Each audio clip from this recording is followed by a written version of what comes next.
वाह, क्या आईपीओ है। आईपीओ की जहां तक बात है मैम, वैसे कोई आईपीओ नहीं खुला हुआ है, लेकिन एनएसई के आईपीओ को लेकर एक बड़ा अपडेट आया है। दरअसल हुआ क्या है कि आईपीओ की ओर एक्सचेंज ने एक कदम और बढ़ा लिया है। कैसे हुआ है? एक रिपोर्ट के हवाले से खबर निकल के सामने आई है कि इनके जो मामले चल रहे हैं सेबी के साथ, उसको निपटाने के लिए 1800 करोड़ रुपए का ये भुगतान करें, ऐसा एक रिपोर्ट बता रही है। और ये सेबी पैनल की ओर से सिफारिश की गई है। सेबी का जो पैनल है जो कि इनके मामले को देख रहा है, उन्होंने कहा है कि आप 1800 करोड़ रुपए का पेमेंट कर दीजिए।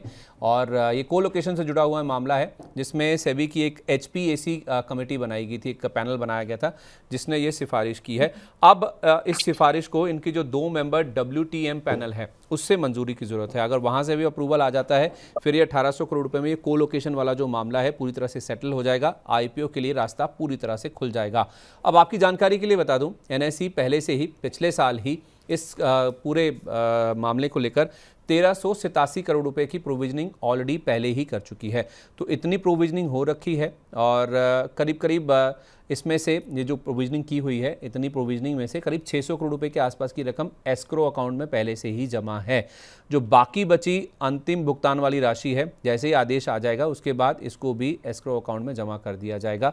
तो आईपीओ के लिए जो रास्ता है वो ऑलमोस्ट क्लियर होता हुआ दिख रहा है एनएसई के लिए। जैसे ही ये WTM जो 2 मेंबर पैनल है उनका भी अप्रूवल आ जाएगा, उसके बाद मैम इसके ऊपर ना 2 स्टॉक्स रिएक्ट करते हैं, एक IFCI और दूसरा BSE। इन दोनों पे तो आपकी राय दीजिए।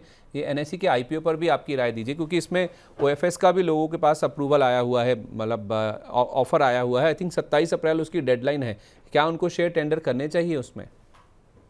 नहीं, टेंडर तो नहीं करने चाहिए। और मैं इस आईपीओ में एप्लीकेशन पर्सनली नहीं करूंगी, लेकिन मेंबर्स को रिकमेंडेशन जरूर दूंगी, दोज हु आर इन्वेस्टर। तो इन्वेस्टर्स को इसमें अप्लाई करने की सलाह मेरी जरूर रहेगी। बट OFS को इतना जल्दी बेचने वाला काउंटर नहीं है संदीप जी। इट्स समथिंग मिला है आपके पास, तो उसको रखो, उसको थोड़ा ना पलने दो थोड़ा सा, ताकि वो अच्छा परफॉर्म कर सके। You know what, it is something like ICICI AMC kind of. तो CDS वैसा वाला मूवमेंट अगर आपको शॉर्ट टर्म में देखना है तो वैसा सा कर सकता है ये। रही बात जो आपने IFCI के लिए पूछा है, वो शेयर होल्डिंग की वजह से, बट अभी भी अगर आप पर्टिकुलरली IFCI की बात करेंगे, दो this is about the TG, I mean target के ऊपर है, बट स्टिल अगर एक फ्रेश आउटलुक पूछे कि अभी ये 61.60 पर है, तो क्या यहाँ पर अभी एंट्री करके कुछ बन सकता है?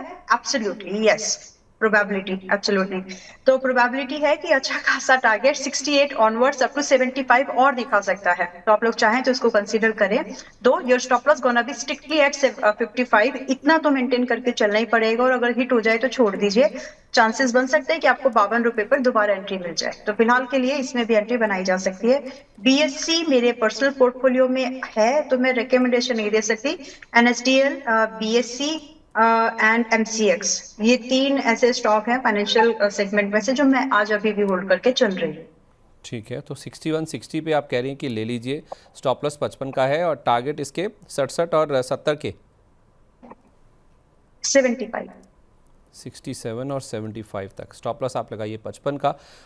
अभी आपको अगर ट्रेड लेना है तो 61-60 या 61-68 के आसपास है, तो 67 और उसके बाद 75 रुपये तक के टारगेट आ सकते हैं। 55 रुपये का स्टॉप लॉस रखिए। उसके बाद हो सकता है कि 55 का अगर स्टॉप लॉस हिट हो गया तो 52 रुपये तक भी फिसल सकता है, तो दोबारा वहाँ पे फिर से मौके बन जाएंगे।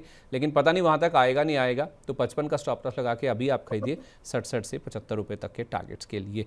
तो IFCI में आप कह रहे हैं कि फ्रेश खरीदारी की जा सकती है। मैम जिनके पास रखा है उनके लिए भी 55 का ही स्टॉप लॉस है? जिनके पास, यस, देखिए पहले तो आपके पास रखा है तो आप एज एन इन्वेस्टर होंगे।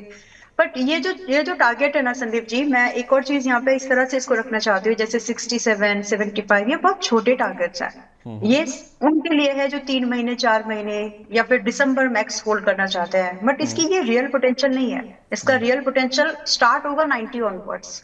तो अगर आपके पास में है और आप पेशेंस हैं, सबसे इंपॉर्टेंट बात, स्टॉक है उसके साथ पेशेंस नहीं है तो नहीं चलेगा।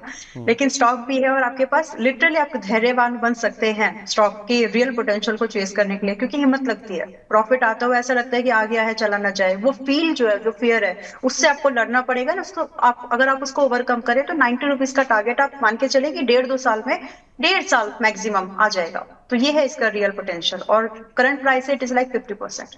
तो डिपेंड करता है, स्विंग ट्रेड करे, मिड टर्म करे, तो बीच के जो पड़ाव दिए है वहां निकल जाइए। लेकिन अगर इन्वेस्टमेंट है, literally if you are an investor, तो 90 को चेज करो, हो जाएगा। और 55 रुपए का ही स्टॉप लॉस है उसके लिए, ऑल दीज टारगेट्स।